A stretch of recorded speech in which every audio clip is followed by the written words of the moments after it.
ગુજરાતમાં હમણાં જે બે ઘટનાઓ બની એ બંને ઘટનાઓને એકબીજા સાથે લેવા દેવા છે. પીઆઈ હોય, કોન્સ્ટેબલ, એએસઆઈ, હેડ કોન્સ્ટેબલ, આ બધાને ભાજપની સરકારે ડરાવ્યા છે કે તમે જો ભાજપની સરકાર કહેશે એમ નહીં કરો તો બદલી થઈ જશે, સસ્પેન્ડ થઈ જશે. હવે જિગ્નેશ મેવાણી કે જગદીશ મહેતા બોલે છે ત્યારે જનતાના મનમાંથી પોલીસનો ખોટો ડર ઓછો થઈ જાય છે. તો સત્તાની આ હદે ચાપલુસી કરનાર વ્યક્તિના પટ્ટા તો ઉતરવા જ જોઈએ. એમાં શું વાંધો છે? પણ કમરના પટ્ટા કાઢીને ટોમીની જેમ ગળામાં પહેરી લીધા હોય ને પટ્ટા બીજો છેડો હર્ષસંઘવીના હાથમાં આપ્યો હોય તો પટ્ટા ઉતરશે. જગદીશભાઈ મહેતા ઉપર ધડાધડ એફઆઈઆર ઉપર એફઆઈઆર ચાલુ થઈ ગઈ. એક બાજુ પટ્ટા વાળી હાલે છે, પટ્ટા ઉતારી લેવાની વાત છે, એક બાજુ પટ્ટા મારવાની વાત છે. આ બધાની વચ્ચે મારે તમને બે શબ્દો કહેવા છે, પણ એ પહેલા હું મારી તબિયતના સમાચાર આપી દઉં. ધીમે ધીમે સારું થતું આવે છે, ઘણું સારું થઈ ગયું છે. હમણાં સુધી હું બિલકુલ મેડિકલ રેસ્ટ ઉપર એટલે કે આરામ ઉપર હતો, એટલે લગભગ ઘણી બધી ઘટનાઓમાં હું કંઈ બોલ્યો નથી કે મેં કંઈ લખ્યું નથી. શરૂઆત કરવી છે જગદીશભાઈ મહેતાના ઉપર થયેલી એફઆઈઆરના વિષયથી. દોસ્તો, ગુજરાતમાં હમણાં જે બે ઘટનાઓ બની એ બંને ઘટનાઓને એકબીજા સાથે લેવા દેવા છે. જનતાએ બહુ ગંભીરતાથી જાણવું ખૂબ જરૂરી છે. એક ઘટના કે જગદીશભાઈ ઉપર ફટાફટ એફઆઈઆરો થઈ ગઈ. એક ઘટના કે જિગ્નેશ મેવાણીએ ત્યાં દારૂ અને ડ્રગ્સના વિરુદ્ધમાં જે કંઈ પણ ચર્ચા કરી એને લઈને ગુજરાતની ભાજપની આખી ટોળકી અને ભાજપના આખા ગૃહમંત્રી બંને લોકો જે છે એ જિગ્નેશ મેવાણી ઉપર રીતસરના તૂટી પડ્યા. આ બંને ઘટનાને એકબીજા સાથે એવી રીતે લેવા દેવા છે કે ગુજરાતમાં છેલ્લા 30 વર્ષથી ભાજપની સરકાર એ પોલીસના ડરની પાછળથી ચાલે છે. એટલે કે આમ જનતા ભાજપથી નારાજ તો ખૂબ છે, અનેક જગ્યાએ જનતાને તકલીફ પડી રહી છે, પણ જનતા નથી બોલતી. એનું એકમાત્ર કારણ છે કે લોકોને પોલીસથી ડરાવીને રાખ્યા છે. અને ખાલી જનતાને જ પોલીસથી ડરાવીને રાખ્યા છે એવું નથી, પોલીસને પોલીસથી ડરાવેલા છે.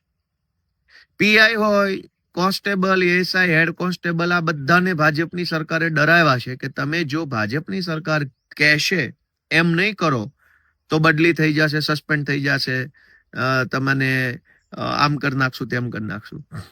એટલે કુલ મળીને આખા ગુજરાતમાં ડરનું સામ્રાજ્ય છે. ભાજપની સત્તા નથી, ડરની સત્તા છે.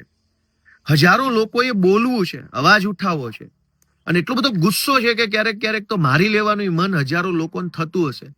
ખરાબ રોડ રસ્તા ઉપર જ્યારે વાહનો લઈને પબ્લિક નીકળે ત્યારે મનમાં તો એટલો બધો ગુસ્સો આવતો હશે કે એકાદો ભાજપ વાળો અથવા કોઈ એવો રોડ વિભાગનો કોઈ ભ્રષ્ટાચારી સાહેબ મળી જાય તો મારીને ભૂત કરી દેવો, એવો અનેક લોકોને વિચાર આવતો હશે.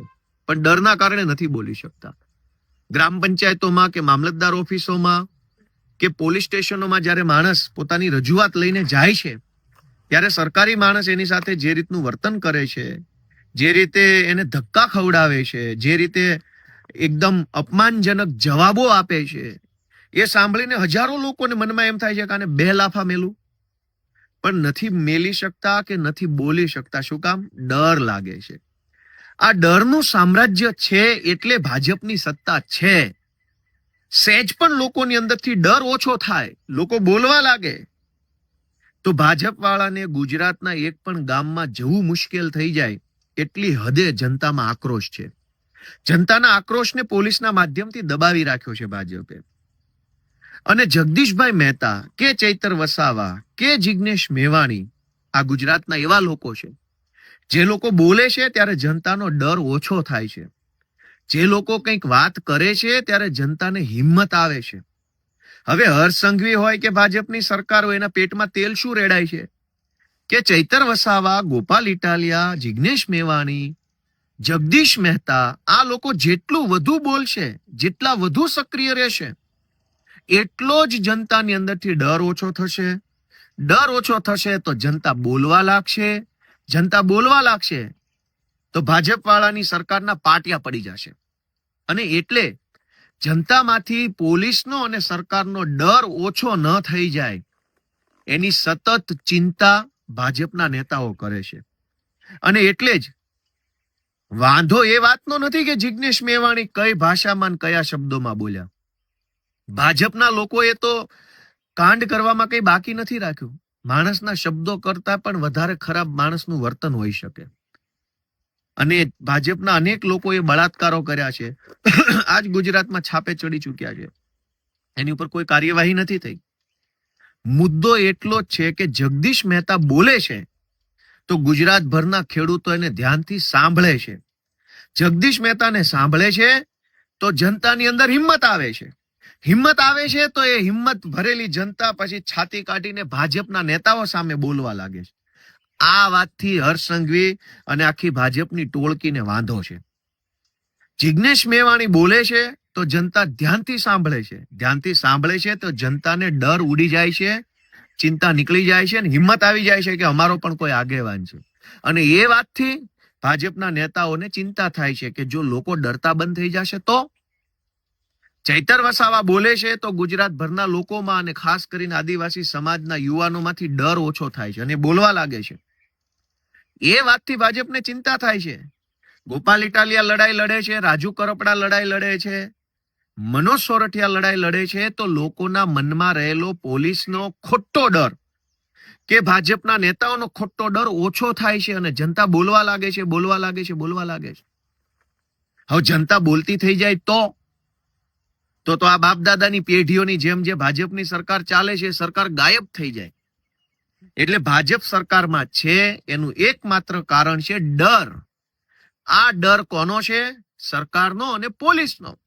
હવે જિગ્નેશ મેવાણી કે જગદીશ મહેતા બોલે છે ત્યારે જનતાના મનમાંથી પોલીસનો ખોટો ડર ઓછો થઈ જાય છે. ડર ઓછો થઈ જાય તો માણસ ગમે ત્યાં બોલવા લાગે. મામલતદાર ઓફિસમાં જઈને કેમેરો કાઢશે, રોડ બનતો હોય, ભ્રષ્ટાચાર થતો હશે તો મોબાઈલ કાઢીને રેકોર્ડિંગ કરશે, ભાજપની સભામાં ઉભો થઈને 2 પ્રશ્ન પૂછી લેશે. જો હજારો જનતા આવું કરવા લાગે તો ભાજપના લોકો ક્યાંય મોઢું બતાવી શકે એમ નથી. એટલે જગદીશ મહેતા ઉપર FIR, ચૈતર વસાવા ઉપર FIR, ભવિષ્યમાં મારા ઉપર પણ FIR કે જિગ્નેશ મેવાણીને ટાર્ગેટ કરવા પાછળનું એકમાત્ર કારણ છે કે ભાજપની સરકાર જનતાના મનમાંથી ડર ઓછો થઈ જાય એ બાબત ઈચ્છતી નથી. પણ મારી બધા જ ગુજરાતના લોકોને 2 હાથ જોડીને વિનંતી છે, બોલાય એટલું બોલો, જેટલું બોલાય એટલું બોલો. સંવિધાનની મર્યાદામાં રહીને જે બોલાય તે બોલો. અપશબ્દની વ્યાખ્યામાં ન આવતું હોય, ગાળની વ્યાખ્યામાં ન આવતું હોય, એ બધું જ બોલો. કેમ નહીં બોલવાનું? ભાજપના લોકોએ તો કરોડો રૂપિયાનું બૂચ માર્યું છે, ભ્રષ્ટાચાર કર્યા છે, ગૌચરો દબાઈ દીધા, ડ્રગ્સ વેચે છે, દારૂ વેચે છે. એના કરતા તો શબ્દો વધારે સારા છે. ગુજરાતભરની જનતાને હું તો વિનંતી કરું છું, કેટલું ડરશો અને શું કામ ડરશો? ડરીને શું મળવાનું છે? બહુ ડરવાથી શું મળશે? ડરનો જાજુ ડરો તો જાજો ડર મળે. એક વખત કાળજું મજબૂત કરીને બોલો, જા થાઈ કરી લેજે, નથી ડરતો તારાથી, તો શું કરી લેશે સરકાર? હજારો કરોડો લોકો તો કશું જ ખોટું કામ જીવનમાં કરતા નથી. કરોડો લોકો મજૂરી કરે છે, શ્રમ કરે છે, આ જાત મહેનતથી જિંદગી જીવે છે. તો પછી ભાજપથી કે ખોટી રીતે પોલીસથી ડરવાની ક્યાં જરૂર છે? છતાંય લોકોને ડરાવવામાં આવે છે કે તમે બોલશો તો આમ થઈ જશે. હું હજારો યુવાનોને વિનંતી કરું છું, ડર છોડી દો, બોલવા લાગો. સરદાર પટેલ, પૂજ્ય ગાંધી બાપુ, ભગતસિંહ, આ બધા મહાપુરુષો જયારે આપણા દેશમાં હતા ત્યારે એમણે પણ આ જ કામ કરેલું. લોકોના મનમાંથી અંગ્રેજોનો ડર કાઢવાનું કામ કરેલું. કેમ કે અંગ્રેજો કરતા ભારત દેશના લોકોની સંખ્યા વધુ હતી. અંગ્રેજો તો કઈ 2-5 હજાર અંગ્રેજો નતા આખા ભારત દેશમાં. ભારત દેશની વસ્તી તો એ જમાનામાં 10-12 કરોડ લોકોની હતી. 10-12 કરોડ લોકો ઉપર 2-5 હજાર લોકોનું શાસન હતું. કોઈ અંગ્રેજો કઈ 5-10 લાખની સંખ્યામાં અંગ્રેજો નહોતા ભારતમાં. બહુ જૂજ સંખ્યામાં અંગ્રેજો હતા. પણ અંગ્રેજોએ ડર એવો ફેલાવ્યો હતો કે તમે કંઈક કરશો તો અંગ્રેજ આમ કરી નાખશે, તમે કંઈક કરશો તો અંગ્રેજ આમ કરી નાખશે. આજ ગુજરાતની આમ જનતાની જનસંખ્યા 7 કરોડ છે અને અંગ્રેજોના સીધી લીટીના વારસદાર જેવા ભાજપના નેતાઓની સંખ્યા હશે 5,000. 5,000 નેતાઓથી 7 કરોડ લોકો ડરીને બેઠા છે. તો હું તમારો આત્મા જગાડવા આવ્યો છું, તમને વિનંતી કરવા આવ્યો છું કે લલકાર ફેંકો, થાઈ કરી લેજે. શું કરી લઈશ તું મારું? ડર છોડો. કાઢો મોબાઈલ ને ઉતારો વિડીયો, જ્યાં જાઓ જ્યાં ખોટું થાય ત્યાં વિડીયો ઉતારો. કેટલા લોકોને પકડશે, કેટલાને જેલમાં નાખશે, કેટલાને ફાંસીએ ચડાવશે? કોઈ આપણે કઈ ખોટું કામ નથી કરતા. જગદીશ મહેતા ઉપર ધડાધડ એફઆઈઆર થવા લાગી. જિગ્નેશ મેવાણીએ કીધું કે ભ્રષ્ટાચાર કરનારાઓના પટ્ટા ઉતરી જશે, તો હર્ષ સંઘવીના પેટમાં તેલ રેડાયું. આ પટ્ટા અને જગદીશભાઈ મહેતા અને જિગ્નેશ મેવાણીની વાતમાં એક સમાનતા છે કે સામાન્ય માણસ, ગુંડાઓ, વ્યાજ માફિયાઓ વિરુદ્ધ એફઆઈઆર લખાવા જાય, દારૂની ફરિયાદ લખાવા જાય, કોઈ એક્સિડન્ટ થઈ ગયો એની ફરિયાદ લખાવા જાય, સામાન્ય માણસ પોલીસ સ્ટેશન જાય તો એની એફઆઈઆર લખવામાં નથી આવતી. જગદીશ મહેતા સામે 15 વર્ષ જૂની ઘટનાની અંદર ધડાધડ એફઆઈઆર લખાઈ ગઈ. 1 લખાઈ ગઈ, 2 લખાઈ ગઈ, 3 લખાઈ ગઈ. અમેરિકાની પોલીસ કરતા પણ ઝડપથી આપણી પોલીસે કામ કરી બતાવ્યું. તો સત્તાની આ હદે ચાપલુસી કરનાર વ્યક્તિના પટ્ટા તો ઉતરવા જ જોઈએ. એમાં શું વાંધો છે? સામાન્ય માણસ વ્યાજ માફિયા વિરુદ્ધ કે ગામના માથાભારે માણસ વિરુદ્ધ કે ખનીજ માફિયા વિરુદ્ધ એફઆઈઆર નથી કરાવી શકતો. પોલીસ ઉલટાની સામી ફરિયાદો કરે છે. એક ગરીબ માણસની સાચી ફરિયાદ નથી લખાતી, પણ એક સાચા માણસ ઉપર ખોટી ફરિયાદ લખી લેનાર ભ્રષ્ટ અને દલાલ અધિકારીના પટ્ટા કેમ ન ઉતરવા જોઈએ? અને જિગ્નેશ મેવાણી એ તો કહે છે કે આવા જે ચાપલુસો છે, કેમ કે પટ્ટો, ઘણા મિત્રો એવું કીધું કે આ પટ્ટો મહેનતથી મળ્યો છે. દરેક વસ્તુ દુનિયામાં મિત્રો મહેનતથી જ મળે. ધારાસભ્ય મહેનતથી બની શકાય, પોલીસે મહેનતથી બની શકાય, ડ્રાઈવરે મહેનતથી બની શકાય, વેપારી, બધી જ વસ્તુ મહેનતથી થાય છે. કશું જ મફત નથી થવાનું. પણ મહેનતથી મેળવેલો પટ્ટો છે ને કમરે પહેરવા માટે આપ્યો છે, ગળામાં ટોમીની જેમ પહેરવા નથી આપ્યો. જેણે પટ્ટો ગળામાં પહેરી લીધો છે ટોમી બની ગયા છે ભાજપના, એના પટ્ટા ઉતારી લેવાના છે. કમરનો પટ્ટો કમરે પહેરો, ટાઈટ ઉભા રહો, ટટ્ટાર ઉભા રહો, કરોડરજ્જુ ઉપર ઉભા રહો, છાતી કાઢીને ઉભા રહો, સિંઘમની જેમ કામ કરો તો સેલ્યુટ છે અમારી. પણ કમરના પટ્ટા કાઢીને ટોમીની જેમ ગળામાં પહેરી લીધા હોય ને પટ્ટા બીજો છેડો હર્ષ સંઘવીના હાથમાં આપ્યો હોય તો પટ્ટા ઉતરશે. એમાં કઈ ખોટું નથી. ગરીબ માણસ આજે દારૂડિયાઓની વિરુદ્ધમાં એફઆઈઆર નથી લખાવી શકતો, અને જગદીશ મહેતા ઉપર 1 એફઆઈઆર, 2 એફઆઈઆર, 5 એફઆઈઆર ફટાફટ. તો કમરનો પટ્ટો ગળા ઉપર પહેર્યો હોય ને ટોમી થઈ ગયા હોય ત્યારે જ આવી એફઆઈઆર લખાય. અને જે ટોમી બની ગયા એના પટ્ટા તો ઉતારવાના છે. કેમ નથી ઉતારવાના? અને જેને ઈમાનદાર છે, જેને કમરનો પટ્ટો કમર ઉપર પહેર્યો છે, એને સેલ્યુટ છે, કડક સેલ્યુટ. કોઈ ટેન્શન નથી. જગદીશભાઈ જેવા અનેક એવા માણસો છે જેને દબાવવાની કોશિશ થઈ રહી. શું કામ? કે જગદીશભાઈ બોલે, ચૈતર વસાવા બોલે, ગોપાલ ઇટાલિયા બોલે તો જનતા જાગૃત થાય. જાગૃત થાય તો ગળામાં જેને પટ્ટા પહેર્યા છે ટોમીને તકલીફ થાય ને ટોમીના બોસને તકલીફ થાય. કેમ કે એક ટોમી છે જેને ગળામાં પટ્ટો પહેરી લીધો છે, અને એક ટોમીનો શેઠ છે. ટોમી જાઓ ગોપાલ ઇટાલિયન જેલમાં પૂર દે, ટોમી રાજુ કરપડા ઉપર એફઆઈઆર કરી દો, ટોમી જગદીશ મહેતાને જેલમાં પૂરી દો. તો તમામ ટોમીને વિનંતી છે કે કમરના પટ્ટા ગળે પહેર્યા છે ને એનું 2 પરિણામ આવશે. યા તો આ પટ્ટો તમારું ગળું દબાઈ દેશે, કેમ કે જેના હાથમાં પટ્ટો તમે સોંપ્યો છે ને ગળામાં પહેરેલો, એ કોઈ સારા માણસો નથી. અનેક ભૂતકાળમાં અધિકારીઓના ભોગ લઈને બેઠેલા ચોર લોકો છે. અને બીજું એ પણ પરિણામ આવી શકે કે તમારો પટ્ટો તમારા ગળામાં છે પણ કાલે સરકાર બદલાઈ જશે તો આ પટ્ટો ક્યાં લાગશે ને ક્યાં નહીં લાગે એની કેમ ખબર પડશે? એટલે જે ચોર છે, જે ભ્રષ્ટ છે, જે ગુજરાતને લૂંટે છે, જેને કમરમાં પહેરવાના પટ્ટા ગળામાં પહેર્યા છે ટોમી થઈ ગયા છે, એના પટ્ટા ઉતારવાના જ છે. જગદીશ મહેતા જેવા નિષ્ઠાવાન માણસો, જિગ્નેશભાઈ જેવા, ભલે દારૂ ડ્રગ્સનો મુદ્દો ઉઠાવ્યો છે તો એ ગુજરાતની જનતા માટેનો મુદ્દો છે. ચૈતરભાઈ ઉપર 307 કોણ લગાવી દે છે? કમરે પટ્ટે પહેરેલો માણસ કે ગળે પટ્ટે પહેરેલો માણસ?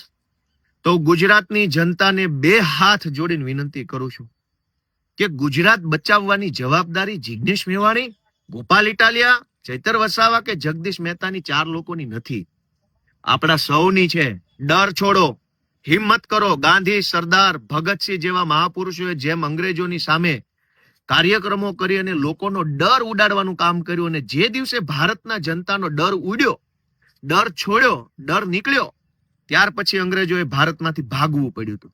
પહેલા તો મુઠ્ઠીભર અંગ્રેજોથી આખો દેશ ડરી ગયો હતો. આજ ગુજરાતની એ પરિસ્થિતિ છે. એ પરિસ્થિતિમાં કાળા અંગ્રેજોના ડરમાંથી મુક્ત કરાવવાનું બીડું 4-5 જુવાનિયાએ ઉપાડ્યું છે. અમને કાલ મને પકડીને જેલમાં પૂરી દેશે, કઈ વાંધો નહીં. હું તમને વિનંતી કરું છું ભાઈઓ કે ડર છોડો. શું કામ ડરો છો? મળી શું ગયું? 30 વર્ષથી જનતા ડરમાં જીવે છે. રોડ જોવો ગુજરાતના, 30 વર્ષથી એક સારો રોડ જે સરકાર નથી બનાવી શકી, એ સરકાર એમ ઈચ્છે છે કે રોડ ભલે ખરાબ હોય પણ બોલતા નહીં, બોલશો તો એફઆઈઆર થઈ જશે. શાળામાં ભલે શિક્ષક ન હોય પણ બોલતા નહીં, બોલશો તો એફઆઈઆર થઈ જશે. દવાખાનામાં ડોક્ટર નથી, બોલતા નહીં, બોલશો તો એફઆઈઆર થઈ જશે. બસો ટાઈમે આવતી નથી, બોલતા નહીં, બોલશો તો એફઆઈઆર થઈ જશે. માવઠું આવ્યું, સહાય નહીં મળે, બોલતા નહીં, બોલશો તો એફઆઈઆર થઈ જશે. દરેક જગ્યાએ પબ્લિકનું જીવન છે એ સાવ આમ એકદમ ખરાબ રીતે જીવવા આપણે મજબૂર બન્યા છીએ, છતાંય બોલવું નથી. કમસે કમ જેલમાં જશું તો વટથી તો જઈ શકશું, એફઆઈઆર થશે તો કહી શકશું કે ભાઈ સારા કામની એફઆઈઆર થઈ. રોડ સારા નહીં, દવાખાના નહીં, શાળા નહીં, બસ નહીં, પંચાયતમાં તલાટી નહીં, ઓફિસમાં મામલતદાર નહીં, પોલીસ સ્ટેશનમાં ફરિયાદ લખાય નહીં, ક્યાંય આપણું કઈ છે જ નહીં. તો હવે કઈ વાતનો ડર છે? દોસ્તો, ડર છોડો, હિંમત કરો. જ્યાં ખોટું થાય, જ્યાં કઈ ભાજપ વાળા દાદાગીરી કરે, મોબાઈલના કેમેરાથી વિડીયો ઉતારો. કેટલા લોકોને પકડશે, કેટલાને જેલમાં પૂરશે? મારો ખુલ્લો ટેકો જગદીશભાઈ મહેતાને છે. હું બીમાર હતો એટલે બોલ્યો નતો. જિગ્નેશભાઈને ટેકો છે. ગુજરાતની જનતાનો ડર ઓછો કરવા માટે જે યોદ્ધાઓ નીકળ્યા છે બધાને ગોપાલ ઇટાલિયાનો ખુલ્લેઆમ ટેકો છે. ગુજરાતની જનતાને ભાજપે પોલીસના માધ્યમથી ડરાવી છે. આ ડર ઉડી ન જાય એટલા માટે નવો ડર ફેલાવે છે. અને ડર જનતા ઉપર નથી, પોલીસને ડરાવી દીધી. નાના કોન્સ્ટેબલો, હેડ કોન્સ્ટેબલો, એએસઆઈ, પીએસઆઈ ને ડરાવવામાં આવ્યા છે કે ભાજપ વાળા કહેશે એમ નહીં કરો તો ટ્રાન્સફર થઈ જશે, સસ્પેન્ડ થઈ જશો, આમ થઈ જશે, તેમ થઈ જાય. દોસ્તો, આ ડરનું સામ્રાજ્ય ખતમ કરવા માટેની મશાલ જગદીશ મહેતા, ચૈતર વસાવા, જિગ્નેશ મેવાણી, ગોપાલ ઇટાલિયા, રાજુ કરપડાએ મશાલ ઉઠાવી છે. આ મશાલનું અજવાળું વધે એના માટે તમારા સહયોગની જરૂર છે. જય જય ગરવી ગુજરાત.